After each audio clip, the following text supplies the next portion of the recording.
And our third main topic today gets submitted to us by Martin Guess, who writes, "Hey, John, like you, I really love James Gunn's Suicide Squad and was saddened by the fact that it didn't do nearly as well at the box office as it deserved. I totally agree with you, Martin.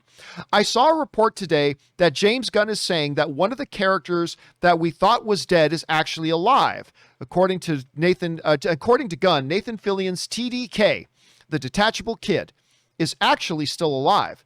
Does this mean that he has a future plan for the character? What do you think?" All right. So in case the question itself doesn't kind of make it obvious and give it away a little bit, this topic will involve a little bit of spoilers with the Suicide Squad. But the reality is, since it's available on HBO Max, if there's any of you who have any interest in watching Suicide Squad, you would have watched it by now. If not, you may want to go away for a few minutes, as we are going to talk about a spoiler thing here regarding the movie. So you've been warned. So as we know, in Suicide Squad, in the very first act of the film, that almost that one entire team gets wiped out on the beach. And some of it very surprising. Some of it like Boomerang dying on the beach in the first, like that was kind of surprising.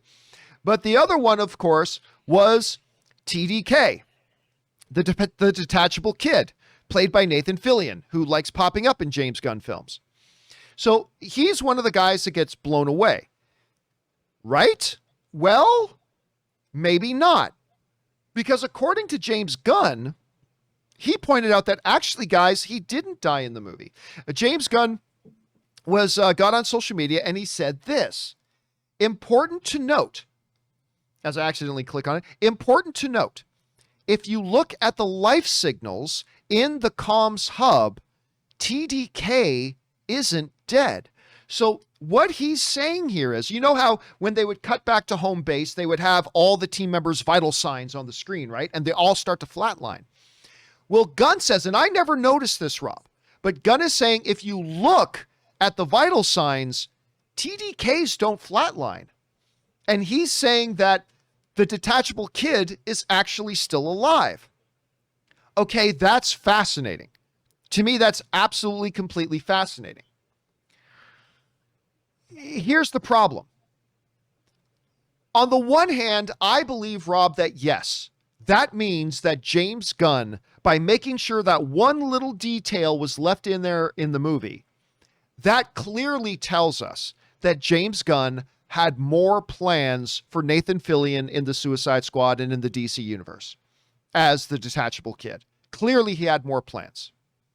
However, Rob, and I don't know how you feel about this, the flip side of that coin is it doesn't matter if he had future plans for Nathan Fillion and TDK, because as much as this movie deserved to be a billion-dollar film, it flopped. Not only did it have a fairly weak opening weekend, it didn't have the worst opening weekend, but a fairly weak opening weekend followed by a disastrous second weekend drop, like an over 70% drop in its second weekend, kind of condemning it and dooming it. I just don't see how either A, James wants to go back and make another one of them, or B, that Warner Brothers, regardless of who owns them, is going to want another Suicide Squad movie or another movie that revolves around the characters that were involved in Suicide Squad, Harley Quinn maybe being an exception.